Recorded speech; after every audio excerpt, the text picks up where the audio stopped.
wannan kafin na ci gaba, idan ka duba wannan ɗaya daga cikin kayan marmari ne.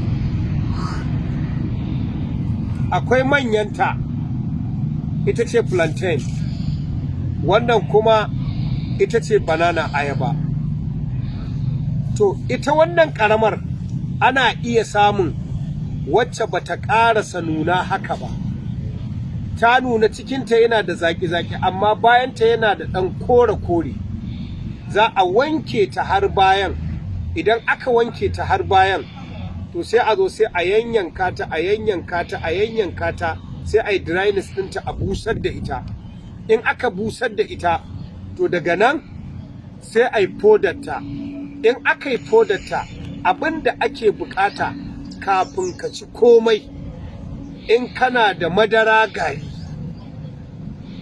cow milk powder, fodar madara, ɗebi cokali ɗaya babban tablespoon, zuba ordinary water ruwa kofi ɗaya, ka kada. In madarar ka kada madarar a cikin ruwa ta kaɗu, sai ka ɗebo ƙaramin cokali, cikin ƙaramin cokali, sai ka zuba a cikin wannan ruwan madarar da ka dama, sai ka kada, sai ka sha. To in dai za ka sha, bi ma'ana da naman cikin ayaba da ɓawon ayabar, haka za ka yi amfani da shi. In dai ulcer ce da take sa ba hayar jini, to insha Allahu an samu mawafika. Kuma abun mamaki, kaga ɓawon nan idan akwai wasu worms, wato wasu ƙananan tsutsotsi da suke cin hanji su zama kamar kaska, to in za ka sha ta ƙonewa take. Za ku ji likitoci suna cewa za su ba da wasu ƙwayoyi su ce a ci ayaba kamun a sha su, wato maganin tsutsar ciki. To iya ayaban kaɗai maganin tsutsar ciki ce, sinadaran da suke cikinta tsintsinka tsutsa ciki. Kenan ashe idan ka haɗa ɓawon ayaba da tuwon ayaba, ka niƙe su kamar yadda muka yi magana, to za ka iya samun natijoji da yawa. Zai iya dakatar maka da wannan duodenal ulcer da take iya bada ciwon ciki, ɗaurewar hanji da ba haya da jini. Sannan kuma idan wato wasu bacterias ne suka kama, ko wasu worms ne, tsutsotsin ciki suka kama, dan su ma tsutsotsin cikin suna iya haifar da ulcer.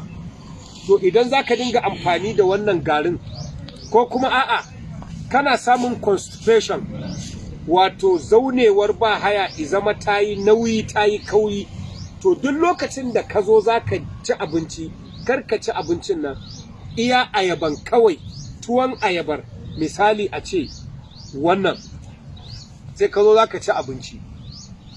To abin da ya kamata, in dai kana da mummunan basir ko ba haya da wahala, sai ka ɗan gutsira haka kamar yadda aka gana ci, sai ka ci. To daga nan kai kuma sai ka ɗora abinci. To in dai za ka dinga cin ayaba kafin ka ci wani abinci, to tana da good fiber, sinadarin fiber, kuma akwai enzymes, digestive enzymes a ciki. Sannan kuma akwai abin da zai bawa mucus fluid, ruwan yauƙi, tana cikin ayaba. Hanyoyin wannan ƙananan hanjin ba za a taɓa samun wato bushe wasu ba. Akwai karatu insha Allahu. Idan ka tafi ƙarshen ƙananan hanji, ka ce duodenum, jejunum, ileum, akwai abin da ake kira cecum. Shi kuma cecum shine mahaɗar manyan hanji da ƙananan hanji. Da yawa a nan gurin ana iya barin wani likitanci, za ka ga ɓangaren dama yana ciwo.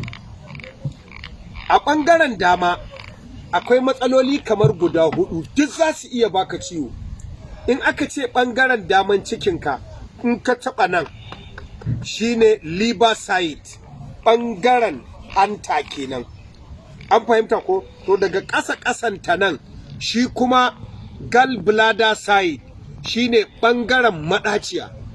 Idan kayo nan shi kuma cecum side, shine ɓangaren mahaɗar ƙananan hanji da manyan hanji. Idan ka tafi ƙasa nan kuma daga nan kwiɓi, shi kuma ainihin menene ɓangaren ainihin wato gurin da ake kira a za'idatu dudiya. In aka ce za'idatu dudiya, appendix side. In aka ce appendix side shine ɓangaren jelar hanji, shine ainihin wato appendix.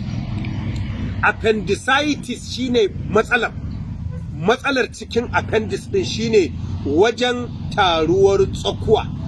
Kaga kenan ashe mutum ya zo ce ma ina jin ciwo, amma kuma da ka taho kuma kwiɓi, shi kuma nan kwiɓin shi kuma kidney side, ɓangaren ciwon koda ne. Kenan a nan gurin wasu likitanci ake yi a ɓangaren dama wajen guda 5.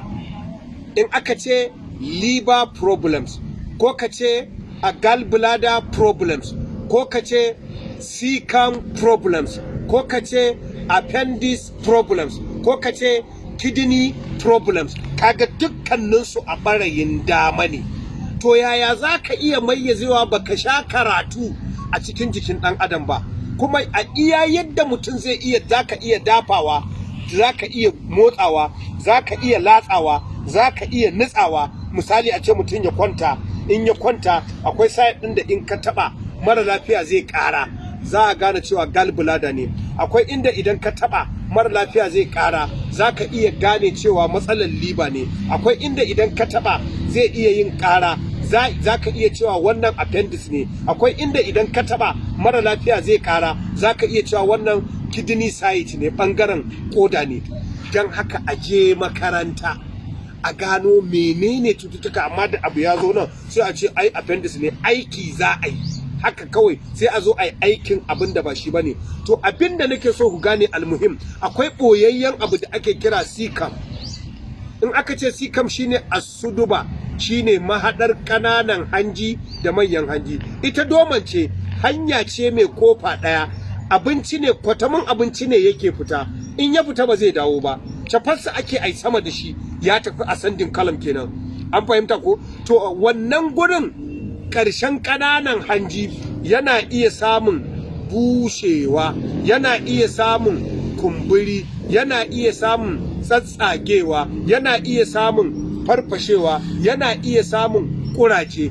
Yaya za ka iya mayyaze ɓangaren site ɗin da ƙasansa shine ainihin appendix, samansa shine cecum injury? Ya za ka iya bayarwa? Wannan ayaban ka fara treating ɗinta kamar yadda na faɗa, ana busar da ita da wannan naman da ɓawon, wacce bata gama nuna ba a nika. In dai za a dinga sha, dukkan ƙurjin da zai bi jikinka, to insha Allahu dukkan gurin da ya tsage, dukkan gurin da ya kuraje, dukkan gurin da wata halitta mai rai, wato wani parasite ya hau kai ike cin gurin saboda gazawar abin da yake so, ya kama naman gurin yake ci, kamar dai ka ce kaska a jikin dabba wacce take kama jikin fata, to haka, to wannan maganinta ne, kuma insha Allahu zai iya kone irin wannan matsalar.